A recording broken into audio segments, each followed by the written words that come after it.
दोस्तों नमस्कार, ये है मार्गदर्शन फॉर सिविल सर्विसेज। मैं अनुराग चौधरी। दोस्तों घटना चक्र सामान्य अध्ययन पूर्वावलोकन श्रृंखला के अंतर्गत इस वीडियो में प्रस्तुत है भारतीय राज्य व्यवस्था एवं शासन से संबंधित महत्वपूर्ण प्रश्न जो आपके आगामी परीक्षाओं के लिए बहुत ही उपयोगी है। इस वीडियो में हम राज्यपाल से संबंधित महत्वपूर्ण प्रश्नों को कवर करेंगे। तो आइए शुरू करते हैं आज का वीडियो। घटना चक्र सामान्य अध्ययन पूर्वावलोकन श्रृंखला के अंतर्गत भारतीय राज्य व्यवस्था एवं शासन में राज्यपाल से संबंधित महत्वपूर्ण प्रश्न। पहला प्रश्न है दोस्तों, संविधान के मसौदे में निर्वाचित राज्यपालों के प्रावधानों की मूल योजना को छोड़ दिया गया था, क्यों? तो पहला है कि इसका तात्पर्य होता कि एक दूसरा निर्वाचन, दूसरा है कि निर्वाचन प्रमुख राजनीतिक मुद्दों पर लड़ा जाता, तीसरा है निर्वाचित राज्यपाल अपने को मुख्यमंत्री से बड़ा मानता, और चौथा है राज्यपाल को संसदीय प्रणाली के अधीन ही कार्य करना पड़ता। तो इसमें से देखिए 1, 3 और 4 जो हैं ये आपके सही हैं कि किस कारण से संविधान के मसौदे में निर्वाचित राज्यपालों के प्रावधानों को छोड़ा गया था। तो सही उत्तर हो जाएगा ऑप्शन सी, 1, 3 और 4। आप जान लीजिए दोस्तों, संविधान सभा में इस बात पर काफ़ी बहस हुई, काफ़ी विवाद हुआ, वाद विवाद हुआ कि राज्य का राज्यपाल नियुक्त हो अथवा निर्वाचित। कृष्णमाचारी, बीजी खेर, जीबी पंत जैसे नेता निर्वाचित राज्यपाल के पक्ष में थे, जबकि अंबेडकर, जवाहरलाल नेहरू जैसे नेता नामित राज्यपाल के पक्ष में थे। अंततः देश की परिस्थितियों और आम सहमति के आधार पर नामित राज्यपाल का प्रावधान किया गया और निर्वाचित प्रावधान जो है राज्यपाल के निर्वाचित होने के प्रावधान की मूल योजना को छोड़ दिया गया। इस कारण कि ये अनावश्यक निर्वाचन व्यय बढ़ेगा, निर्वाचन के दुष्परिणामों से बचा जा सकेगा, राजनैतिक महत्वाकांक्षाएं द्वंद्व और संघर्ष को जन्म देंगी और केंद्र और राज्यों पर प्रभावी नियंत्रण न हो सकेगा तथा अलगाववाद को बढ़ावा मिलेगा। अगला प्रश्न है दोस्तों, राज्य सरकार का कार्यकारी अध्यक्ष या संवैधानिक प्रमुख कौन होता है? तो आप जानते हैं राज्य सरकार का कार्यकारी अध्यक्ष या संवैधानिक प्रमुख राज्यपाल होता है और संविधान के अनुच्छेद 154(1) के अनुसार राज्य की कार्यपालिका शक्ति राज्यपाल में निहित होगी, जिसका प्रयोग वह इस संविधान के अनुसार स्वयं या अपने अधीनस्थ अधिकारियों के माध्यम से करेगा। इस प्रकार राज्य का संवैधानिक प्रमुख राज्यपाल होता है और अनुच्छेद 155 के अनुसार राज्य के राज्यपाल को राष्ट्रपति अपने हस्ताक्षर और मुद्रा सहित अधिपत्र द्वारा नियुक्त करता है। अगला प्रश्न है, निम्नलिखित में से कौन राज्यपाल की नियुक्ति करता है? तो उत्तर है दोस्तों, राज्यपाल की नियुक्ति जो है वो कौन करता है आपको बताना है। तो ये भारत के राष्ट्रपति, ऑप्शन डी आपका सही उत्तर है। अगला प्रश्न है, किसी राज्य का राज्यपाल नियुक्त किया जाता है किसके द्वारा? तो उत्तर है किसी राज्य का जो राज्यपाल है दोस्तों ये राष्ट्रपति के द्वारा नियुक्त किया जाता है। ऑप्शन सी आपका सही उत्तर है। अगला प्रश्न है, किसी राज्य में राज्यपाल की नियुक्ति संविधान के किस अनुच्छेद के अंतर्गत होती है? तो याद रखिएगा अनुच्छेद 155 के तहत। अगला प्रश्न है, भारत के एक राज्य के राज्यपाल से संबंधित निम्न कथनों पर ध्यान दीजिए। यहाँ पर 4 कथन दिए गए हैं। उसे जन्म से भारत का नागरिक होना चाहिए, उसकी आयु कम से कम 35 वर्ष होनी चाहिए, उसमें लोकसभा का सदस्य होने की योग्यता होनी चाहिए, या फिर वह एक से अधिक राज्यों का राज्यपाल हो सकता है। तो इसमें से आपको बताना है कि कौन से सही हैं। तो 2 और 4 जो हैं आपके सही हैं। ऑप्शन डी सही उत्तर हो जाएगा। अगले प्रश्न पर आते हैं दोस्तों, आप देखिए भारतीय संविधान में निम्नलिखित में से कौन सा एक अनुच्छेद भारत में राज्य के एक राज्यपाल के रूप में एक व्यक्ति की नियुक्ति के लिए योग्यता निर्धारित करता है? तो ऑप्शन बी अनुच्छेद 157। दोस्तों संविधान के अनुच्छेद 157 के अनुसार राज्यपाल नियुक्त होने के लिए 2 अर्हताएं हैं। वो भारत का नागरिक हो और वह 35 वर्ष की आयु पूरी कर चुका हो। अगला प्रश्न है दोस्तों, निम्नलिखित कथनों पर विचार कीजिए और नीचे दिए गए कोटों का प्रयोग करते हुए सही उत्तर का चयन करिए। पहला है, आप देखिए कि राज्यपाल अपना पद ग्रहण करने से पूर्व शपथ लेगा या प्रतिज्ञान करेगा, बिल्कुल सही है। और दूसरा है कि शपथ या प्रतिज्ञान का प्रारूप भारतीय संविधान की 3री अनुसूची में है, ये आपका सही नहीं है। तीसरा है कि राज्यपाल उच्च न्यायालय से मुख्य न्यायमूर्ति या उसकी अनुपस्थिति में ज्येष्ठतम न्यायाधीश के समक्ष शपथ या प्रतिज्ञान लेगा, तो बिल्कुल सही है। और शपथ या प्रतिज्ञान की प्रक्रिया भारतीय संविधान के अनुच्छेद 159 में दी गई है। तो यहाँ पर 1, 3 और 4 सही हैं। राज्यपाल के संबंध में ऑप्शन बी आपका सही उत्तर है। दोस्तों, अनुच्छेद 159 के अनुसार प्रत्येक राज्यपाल अपना पद ग्रहण करने से पहले उस राज्य के उच्च न्यायालय के मुख्य न्यायमूर्ति या उसकी अनुपस्थिति में उस न्यायालय के उपलब्ध ज्येष्ठतम न्यायाधीश के समक्ष शपथ लेगा या प्रतिज्ञान करेगा। राज्यपाल के शपथ या प्रतिज्ञान का प्रारूप अनुच्छेद 159 में दिया गया है, न कि भारतीय संविधान की 3री अनुसूची में। अगला प्रश्न है, निम्नलिखित में से कौन राज्यपाल को पद की शपथ ग्रहण करवाता है? तो ऑप्शन है भारत का राष्ट्रपति, सर्वोच्च न्यायालय का मुख्य न्यायाधीश, उच्च न्यायालय का मुख्य न्यायाधीश या संबंधित राज्य के निवर्तमान राज्यपाल। तो सही उत्तर है उच्च न्यायालय का मुख्य न्यायाधीश राज्यपाल को उसके पद की शपथ ग्रहण करवाता है। अगला प्रश्न है, किसी राज्य के गवर्नर के संबंध में निम्न कथनों पर विचार कीजिए। उसे राष्ट्रपति नियुक्त करते हैं, बिल्कुल सही है। राष्ट्रपति की इच्छा अनुसार वह पद पर बने रहते हैं, बिल्कुल सही है। उसमें राज्य की कार्यपालिका शक्ति निहित है, सही है। और सामान्यतः वह 5 वर्ष के लिए पद पर रहते हैं। तो सही उत्तर उपर्युक्त सभी चारों इस प्रश्न का जो है सही उत्तर हो जाएंगे। अगला प्रश्न है, किसी राज्य के राज्यपाल से संबंधित निम्नलिखित कथनों में कौन सा सत्य नहीं है, आपको बताना है। वह भारत के राष्ट्रपति द्वारा नियुक्त होता है, बिल्कुल सही है। वह एक से अधिक राज्यों का राज्यपाल हो सकता है, सही है। वह 5 वर्ष तक पद पर रहता है, ये भी सही है। यदि संबंधित राज्य की व्यवस्थापिका उसे पद से हटाए जाने का प्रस्ताव स्वीकार करती है तो वो पदावधि के पूर्व भी पद मुक्त किया जा सकता है। तो ये आपका सही नहीं है। क्यों नहीं सही है, तो आप जान लीजिए दोस्तों।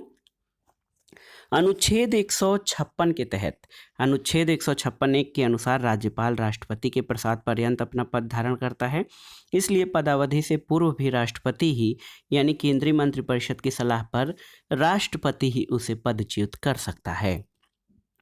राज्य व्यवस्थापिका द्वारा राज्यपाल को हटाए जाने का कोई प्रावधान नहीं है। और अनुच्छेद 156(3) के अनुसार इस अनुच्छेद के पूर्वगामी उपबंधों के अधीन रहते हुए राज्यपाल अपने पद ग्रहण की तारीख से 5 वर्ष की अवधि तक पद धारण करेगा। और अन्य कथन जो हैं आपके सही हैं। अगला प्रश्न है दोस्तों, भारतीय संविधान के अनुच्छेद 156 में उपबंध है कि राज्यपाल अपने पद ग्रहण की तारीख से 5 वर्ष की अवधि तक पद धारण करेगा।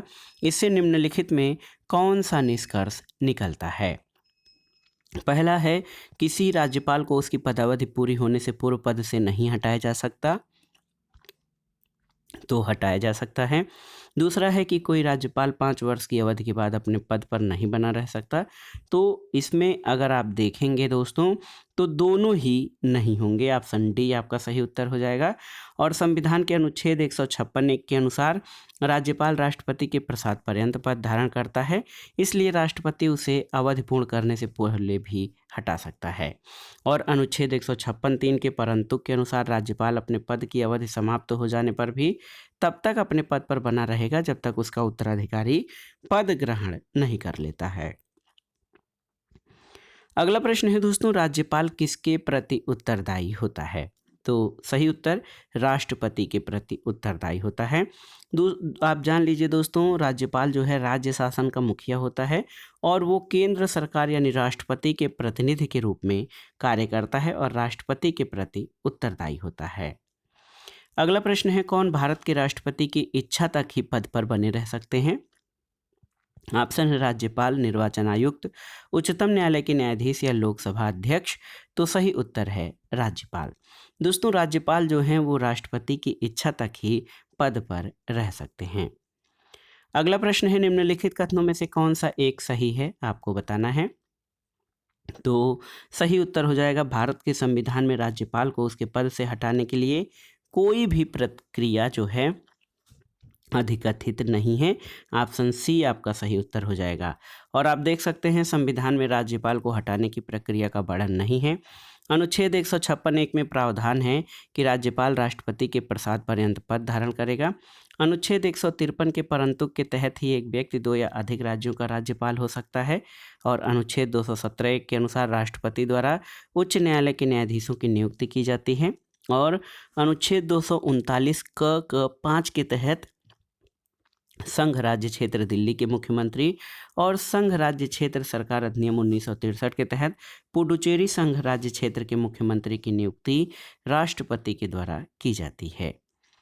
अगला प्रश्न है दोस्तों, देखिए जम्मू और कश्मीर के राज्यपाल की नियुक्ति कौन करता है? तो सही उत्तर है भारत का राष्ट्रपति। और आप जान लीजिए दोस्तों, जम्मू और कश्मीर राज्य को संविधान के अनुच्छेद 370 के तहत भारत के अन्य राज्यों से अलग जो विशेष राज्य का दर्जा दिया गया था, इसी परिप्रेक्ष्य में पहले वहाँ की कार्यपालिका के प्रधान का चुनाव ये भारत के राष्ट्रपति द्वारा न होकर जम्मू कश्मीर की विधानसभा द्वारा किया जाता था, लेकिन इस विषमता को 1965 में समाप्त कर दिया गया। फलस्वरूप जम्मू और कश्मीर के कार्यपालिका प्रमुख को सदर रियासत के स्थान पर राज्यपाल नाम से जाना जाने लगा और उसकी नियुक्ति भारत के राष्ट्रपति द्वारा की जाने लगी। लेकिन जम्मू और कश्मीर पुनर्गठन अधिनियम 2019 के तहत 31 अक्टूबर 2019 से जम्मू और कश्मीर राज्य को 2 संघ राज्य क्षेत्रों जम्मू और कश्मीर तथा लद्दाख के रूप में पुनर्गठित करके वहां उपराज्यपालों का प्रावधान किया गया है, जिसकी नियुक्ति राष्ट्रपति द्वारा की जाती है। अगला प्रश्न है दोस्तों, जम्मू और कश्मीर राज्य के कार्यकारी अध्यक्ष का पद नाम सन 1965 में सदर रियासत से राज्यपाल में बदल दिया गया था। किसके द्वारा आपको बताना है? तो सही उत्तर है जम्मू और कश्मीर राज्य के छठे संविधान संशोधन द्वारा। दोस्तों, जम्मू कश्मीर राज्य के संविधान में छठवें संविधान संशोधन के द्वारा 1965 में वहां राज्य के कार्यकारी अध्यक्ष का पद नाम सदर रियासत से राज्यपाल में बदल दिया गया और प्रधानमंत्री मुख्यमंत्री के रूप में पुनः स्थापित हुआ। और जम्मू और कश्मीर पुनर्गठन अधिनियम 2019 के तहत जम्मू और कश्मीर तथा लद्दाख संघ राज्य क्षेत्रों का प्रशासन राष्ट्रपति द्वारा उसके द्वारा नियुक्त उपराज्यपालों के माध्यम से किए जाने का प्रावधान किया गया है। अगला प्रश्न है, भारत में संघ राज्यों का प्रशासन होता है किसके द्वारा? तो उत्तर है राष्ट्रपति के द्वारा। संविधान के अनुच्छेद 239 के अनुसार संसद द्वारा बनाई गई विधि जैसे अन्यथा उपबंधित के सिवाय प्रत्येक संघ राज्य क्षेत्र का प्रशासन राष्ट्रपति द्वारा किया जाएगा और वह अपने द्वारा ऐसे पदाभिधान सहित जो वह निर्दिष्ट करे नियुक्त किए गए प्रशासक के माध्यम से कार्य करेगा। अगला प्रश्न है दोस्तों, नव सृजित प्रदेश केंद्र शासित प्रदेश जम्मू और कश्मीर का प्रथम उपराज्यपाल कौन था? तो सही उत्तर है गिरीश चंद्र मुर्मू। दोस्तों, नव सृजित केंद्र शासित प्रदेश जम्मू और कश्मीर का प्रथम उपराज्यपाल 31 अक्टूबर 2019 को गिरीश चंद्र मुर्मू को नियुक्त किया गया था और 7 अगस्त 2020 को मनोज सिन्हा ने जम्मू और कश्मीर के दूसरे उपराज्यपाल के रूप में शपथ ग्रहण की थी। अगला प्रश्न है दोस्तों, केंद्र शासित प्रदेश लद्दाख का प्रथम लेफ्टिनेंट गवर्नर किसे नियुक्त किया गया है? तो उत्तर है राधा कृष्ण माथुर को। आप जान लीजिए, संघ राज्य क्षेत्र लद्दाख के प्रथम लेफ्टिनेंट गवर्नर या उपराज्यपाल के रूप में 31 अक्टूबर 2019 को पूर्व मुख्य सूचना आयुक्त राधा कृष्ण माथुर को नियुक्त किया गया है। अगला प्रश्न है दोस्तों, राज्यपाल के वेतन और भत्ते दिए जाते हैं कैसे? तो ये कंसोलिडेटेड फंड के फंड ऑफ स्टेट से। याद रखिएगा, राज्यपाल की परिलब्धियां वेतन भत्ते उसके पद से संबंधित अन्य व्यय राज्य की संचित निधि पर भारित होते हैं। अगला प्रश्न है दोस्तों, जब एक ही व्यक्ति को 2 या अधिक राज्यों का राज्यपाल नियुक्त किया जाता है तो उस राज्यपाल को संदेय उपलब्धियां और भत्ते होंगे किस प्रकार? तो दोस्तों, उसे उन राज्यों के बीच ऐसे अनुपात में आवंटित किया जाएगा जैसा राष्ट्रपति आदेश के द्वारा अवधारित करे। ऑप्शन डी आपका सही उत्तर है।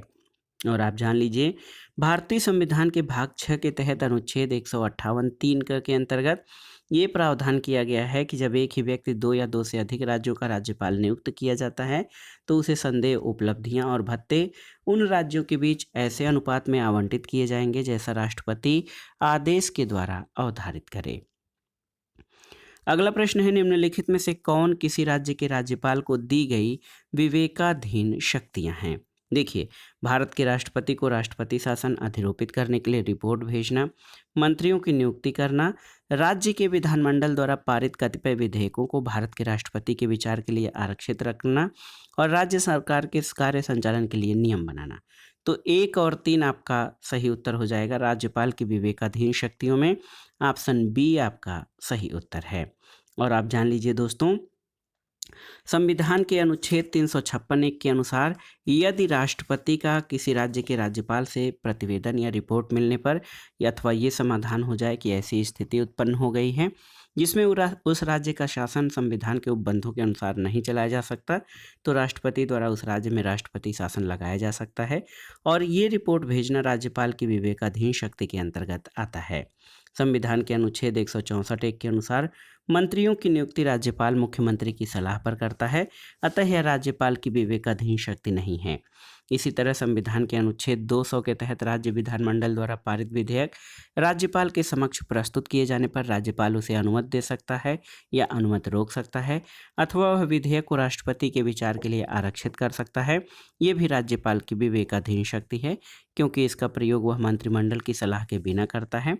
और एक और जान लीजिए कि संविधान के अनुच्छेद 166(3) के अनुसार राज्यपाल अपने विवेकानुसार किए जाने वाले कार्य को छोड़कर राज्य सरकार के कार्य को सुचारू रूप से संचालन के लिए और इस हेतु मंत्रियों में कार्य के आवंटन के लिए नियम बनाएगा। तो सही उत्तर ऑप्शन बी हो जाएगा। अगला प्रश्न है, राज्य का राज्यपाल मंत्रिपरिषद के परामर्श से स्वतंत्र कार्य कर सकता है किस दशा में? तो देखिए, विधानसभा में सरकार को अपना बहुमत सिद्ध करने को कहने के लिए, मुख्यमंत्री को बर्खास्त करने के लिए, भारत के राष्ट्रपति के विचारार्थ किसी विधेयक को आरक्षित करने के लिए और विधायिका द्वारा पारित किसी विधेयक को पुनर्विचार के लिए वापस करने के लिए और उच्च न्यायालय का परामर्श मांगने के लिए। तो ये सही नहीं है। तो सही उत्तर 1, 2, 3 और 4 हो जाएगा। ऑप्शन ए सही उत्तर है। अगला प्रश्न है दोस्तों, भारतीय संविधान के निम्न अनुच्छेदों में से किस एक के अधीन राज्यपाल राष्ट्रपति के विचार के लिए किसी विधेयक को आरक्षित रख सकता है? तो सही उत्तर है आर्टिकल 200 यानी अनुच्छेद 200। अनुच्छेद 200 में ये प्रावधान किया गया है कि राज्य विधानमंडल के दोनों सदनों से पारित विधेयक राज्यपाल के समक्ष प्रस्तुत किए जाने पर राज्यपाल उस पर अपनी सहमति देने या रोकने के अतिरिक्त विधेयक को राष्ट्रपति के विचारार्थ आरक्षित रख सकता है। और अनुच्छेद 201 के अनुसार जब कोई विधेयक राज्यपाल द्वारा राष्ट्रपति के विचारार्थ आरक्षित रखा जाता है, तब राष्ट्रपति घोषित करेगा कि वह विधेयक पर अनुमति देता है या अनुमति रोक लेता है। अगला प्रश्न है, संविधान के किस अनुच्छेद के अंतर्गत राज्यपाल राष्ट्रपति के अनुमोदन के लिए किसी विधेयक को भेज सकता है? तो सही उत्तर है आर्टिकल 200। अगला प्रश्न है, किसी विधेयक पर संवैधानिक उपबंध के तहत राज्यपाल की सिफारिश अपेक्षित थी, किंतु बिना राज्यपाल की सिफारिश के उसे राजस्थान विधानसभा में पुरस्थापित किया गया और उसने पारित करके राज्यपाल को भेज दिया। तो अब क्या होगा? तो उत्तर है, जहां राज्यपाल अनुमति देता है तो वह अधिनियम अविधिमान्य नहीं होगा। बिल्कुल सही, ऑप्शन ए आपका सही उत्तर है। किसी विधेयक पर संवैधानिक उपबंध के तहत राज्यपाल की सिफारिश अपेक्षित थी, लेकिन बिना राज्यपाल की सिफारिश के उसे राजस्थान विधानसभा में पुरस्थापित किया गया और उसने पारित करके राज्यपाल को भेज दिया। तो जब राज्यपाल उस पर अनुमति दे देगा तो वो अधिनियम अविधिमान्य नहीं होगा, यानी वो कानून बन जाएगा। अगला प्रश्न है दोस्तों, भारतीय संविधान के निम्नलिखित में से कौन सा अनुच्छेद राज्यपाल को अध्यादेश जारी करने की शक्ति प्रदान करता है? तो आर्टिकल 213 यानी 213। भारतीय संविधान के अनुच्छेद 213 के अनुसार उस समय को छोड़कर जब किसी राज्य की विधानसभा सत्र में है या विधान परिषद वाले राज्य में विधानमंडल के दोनों सदन सत्र में है और यदि किसी समय राज्यपाल को लगता है कि ऐसी परिस्थितियां विद्यमान हैं जिसके कारण तुरंत कार्रवाई की आवश्यकता है, तो वो अध्यादेश प्रख्यापित कर सकेगा और इस अध्यादेश को राज्य विधानमंडल के पुनः समवेत होने पर उसे स्वीकृति मिलना आवश्यक है, अन्यथा विधानमंडल के पुनः समवेत होने के 6 सप्ताह के बाद उसकी वैधता समाप्त हो जाती है। अगला प्रश्न है, किसी राज्य के राज्यपाल संविधान के निम्नलिखित में से किस अनुच्छेद के अंतर्गत विधानमंडल के अवकाश के दौरान अध्यादेश जारी कर सकते हैं? तो सही उत्तर है अनुच्छेद 213 के अंतर्गत। अगला प्रश्न है दोस्तों, किसी राज्य के राज्यपाल द्वारा जारी विधेयक का जो अध्यादेश है उसका अनुमोदन होना आवश्यक है किसके द्वारा? तो उत्तर है राज्य की विधायिका के द्वारा राज्यपाल द्वारा जारी अध्यादेश का अनुमोदन होना आवश्यक है। अगला प्रश्न है दोस्तों, भारतीय संविधान के किस अनुच्छेद के तहत राज्यपाल को विधानमंडल के विश्रांति काल में अध्यादेश जारी करने की शक्ति है? तो आर्टिकल 213 है। अगला प्रश्न है दोस्तों, निम्न में से किसकी नियुक्ति राज्य का राज्यपाल नहीं करता है? देखिए, मुख्यमंत्री, सदस्य राज्य लोक सेवा आयोग, उच्च न्यायालय के न्यायाधीश या महाधिवक्ता। तो सही उत्तर है उच्च न्यायालय के न्यायाधीशों की नियुक्ति राज्यपाल के द्वारा नहीं बल्कि किसके द्वारा? राष्ट्रपति के द्वारा की जाती है। जबकि राज्य के मुख्यमंत्री की नियुक्ति राज्यपाल द्वारा की जाती है। राज्य लोक सेवा आयोग के सदस्यों और महाधिवक्ता की नियुक्ति राज्यपाल द्वारा मुख्यमंत्री की सलाह पर की जाती है। अगला प्रश्न है, निम्नलिखित कथनों पर विचार कीजिए और नीचे दिए गए कोट से सही उत्तर का चयन करिए। पहला कथन है दोस्तों, आप जान लीजिए कि राज्यपाल को उच्च न्यायालय के न्यायाधीश की नियुक्ति का अधिकार नहीं है। बिल्कुल सही है। वह विधानमंडल का हिस्सा नहीं है, ये गलत है क्योंकि राज्यपाल विधानमंडल का हिस्सा है। तीसरा है कि उन्हें विधान परिषद में कुछ सदस्यों को मनोनीत करने का अधिकार है। बिल्कुल सही है। और उसके पास कोई न्यायिक शक्ति नहीं है, ये गलत है क्योंकि राज्यपाल के पास न्यायिक शक्ति है। तो यहाँ पर 1 और 3 सही हो जाएगा। ऑप्शन बी आपका सही उत्तर है राज्यपाल के संबंध में। अगला प्रश्न है दोस्तों, राज्यपालों के संदर्भ में निम्नलिखित में से कौन सा एक कथन सही नहीं है? देखिए, वह राज्य की विधायिका का अंग होता है। बिल्कुल सही है। वह मृत्युदंड को क्षमा कर सकता है, नहीं कर सकता है। वह राज्य के उच्च न्यायालय के न्यायाधीशों की नियुक्ति नहीं करता है। बिल्कुल सही है। और उसके पास आपातकालीन शक्तियां नहीं हैं, तो ये भी सही है। तो यहाँ पर देखिए, राज्यपाल जो है मृत्युदंड को क्षमा नहीं कर सकता है। ये क्यों नहीं कर सकता है? तो आप जानते हैं कि राज्य क्षमा दान करने की शक्ति केवल राष्ट्रपति के पास है। और इसके अलावा राज्यपाल के पास राष्ट्रपति की तरह आपातकालीन शक्तियां भी नहीं हैं। अगला प्रश्न है, नीचे कथन और कारण से संबंधित वक्तव्य दिए गए हैं। कथन है कि राष्ट्रपति और राज्यपालों का, देखिए, उनके किसी भी कार्य के लिए न्यायालय में मुकदमा नहीं चलाया जा सकता, तो ये सही नहीं है। और दूसरा है कि राष्ट्रपति पर महाभियोग चलाया जा सकता है और राज्यपालों को असंवैधानिक कृत्य के करने पर पदच्युत किया जा सकता है। तो बिल्कुल सही है। यहाँ पर ए सही और आर, ए गलत और आर सही हो जाएगा। ऑप्शन डी सही उत्तर है। और आप जान लीजिए दोस्तों, संविधान के अनुच्छेद 361 के तहत राष्ट्रपति या किसी राज्य के राज्यपाल को उनके द्वारा किए गए शासकीय कार्यों के लिए विधिक कार्रवाई से उन्मुक्त प्राप्त है। लेकिन अनुच्छेद 361(2) के अनुसार अपने कार्यकाल के दौरान राष्ट्रपति या राज्यपालों के विरुद्ध किसी भी न्यायालय में आपराधिक दंडिक मुकदमा नहीं चलाया जा सकता है। लेकिन अनुच्छेद 361(4) के प्रावधान के तहत उनके द्वारा व्यक्तिगत हैसियत से किए गए कार्य के संबंध में उनके विरुद्ध अनुतोष का दावा करने वाली दीवानी मुकदमा संबंधी विस्तृत लिखित सूचना उन्हें या उनके कार्यालय में देने के 2 माह पश्चात चलाया जा सकता है। तो इस प्रकार जो कथन दिया गया है वो सही नहीं है, कारण सही है। अगला प्रश्न है दोस्तों, निम्नलिखित कथनों पर विचार कीजिए। 2 कथन दिए गए हैं, इनमें से आपको बताना है कि कौन से सही हैं।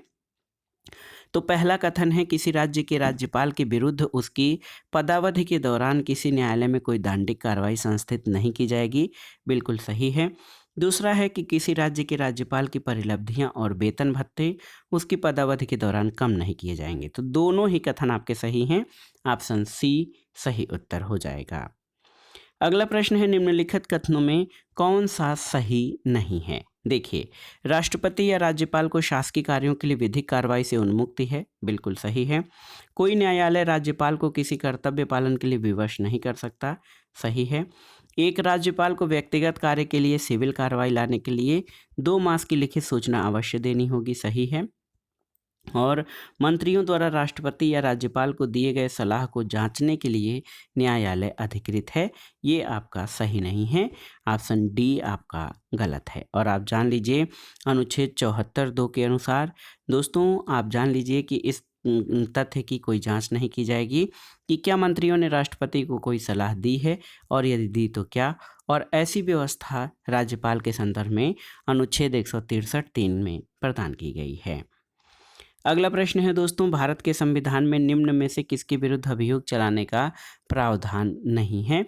तो सही उत्तर है, राज्य के राज्यपाल के विरुद्ध अभियोग चलाने का प्रावधान नहीं है। राज्य के राज्यपाल राष्ट्रपति के प्रसाद पर्यंत, यानी जब तक राष्ट्रपति की संवैधानिक इच्छा है तब तक वो पद धारण करते हैं, जबकि राष्ट्रपति, उपराष्ट्रपति और भारत के मुख्य न्यायाधीश को पदावधि से पूर्व हटाने के लिए संसद में अभियोग चलाना या निर्धारित प्रक्रिया के अनुसार संकल्प पारित करना अनिवार्य है।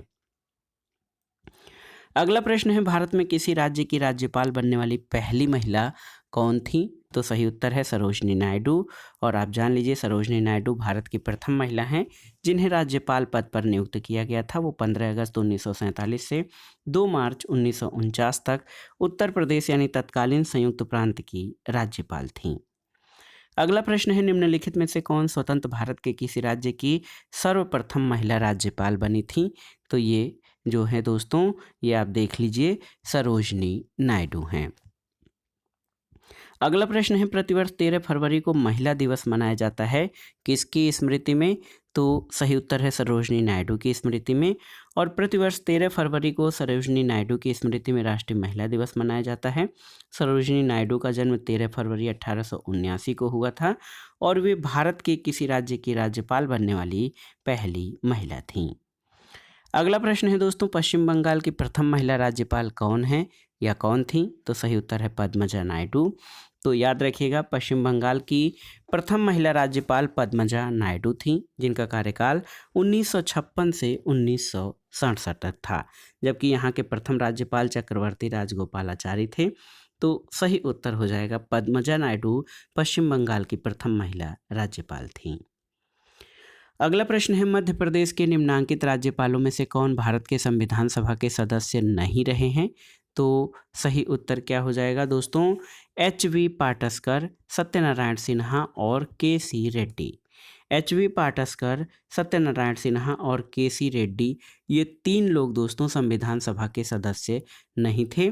तो इसमें विकल्प कोई भी सटीक नहीं है, लेकिन आपकी जानकारी के लिए बता दें कि एच.वी. पाटस्कर, सत्यनारायण सिन्हा और के.सी. रेड्डी ये संविधान सभा के सदस्य नहीं रहे थे। अगला प्रश्न है, मध्य प्रदेश के निम्नांकित राज्यपालों में कौन हरियाणा के मुख्यमंत्री भी रहे हैं? तो सही उत्तर है डॉक्टर भगवत दयाल शर्मा। अगला प्रश्न है, राजस्थान के राज्यपाल जिन्हें बर्खास्त किया गया था वो कौन थे? तो ये रघुकुल तिलक थे, राजस्थान के राज्यपाल जिनको बर्खास्त किया गया था। अगला प्रश्न है दोस्तों, भारतीय राज्यों के राज्यपालों के निम्नलिखित जोड़ों पर विचार कीजिए।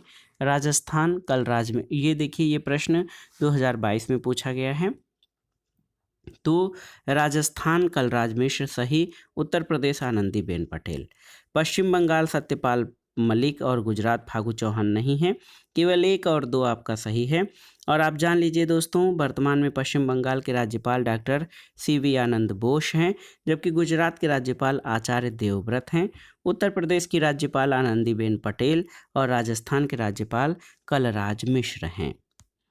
अगला प्रश्न है दोस्तों देखिए, और राज्यपाल से संबंधित महत्वपूर्ण प्रश्नों का आखिरी प्रश्न है कि निम्नलिखित में से किस एक का ये सुझाव था कि राज्यपाल को उस राज्य से बाहर का एक प्रतिष्ठित व्यक्ति होना चाहिए और उसे एक तटस्थ व्यक्ति होना चाहिए जिसके गहन राजनीतिक जुड़ाव न हो और जिसने हाल के पिछले वर्षों में राजनीति में भाग नहीं लिया हो। तो ये सरकारिया आयोग 1983 की सिफारिश थी। आप जान लीजिए सरकारिया आयोग ने ये अनुशंसा की थी कि राज्यपाल को उस राज्य के बाहर का एक व्यक्ति या प्रतिष्ठित व्यक्ति होना चाहिए और उसे एक ऐसा तटस्थ व्यक्ति होना चाहिए जिसके गहन राजनीतिक जुड़ाव न हो या उसने हाल के पिछले वर्षों में राजनीति में भाग नहीं लिया हो और बदलते हुए सामाजिक आर्थिक परिदृश्य में केंद्र और राज्यों के मध्य मौजूद व्यवस्थाओं की कार्यप्रणाली की समीक्षा की दृष्टि से भारत सरकार ने 9 जून 1983 को न्यायमूर्ति आर.एस. सरकारिया की अध्यक्षता में जो है रणजीत सिंह सरकारिया की अध्यक्षता में दोस्तों ये एक आयोग गठित किया था जिसे सरकारिया आयोग कहा गया था। तो दोस्तों ये था आज का वीडियो घटनाचक्र सामान्य अध्ययन पूर्वावलोकन श्रृंखला के अंतर्गत भारतीय शासन और राज्य व्यवस्था खंड में राज्यपाल से संबंधित महत्वपूर्ण प्रश्न जो आपके आगामी परीक्षाओं के लिए बहुत ही उपयोगी है। इसके अगले भाग में हम राज्य विधानमंडल और मंत्रिपरिषद से संबंधित महत्वपूर्ण प्रश्नों को कंटिन्यू करेंगे। तब तक हमारे चैनल से जुड़े रहें, वीडियो को लाइक करें, शेयर करें और इस चैनल मार्गदर्शन फॉर सिविल सर्विसेज को सब्सक्राइब करें। वीडियो देखने के लिए धन्यवाद दोस्तों। नमस्कार।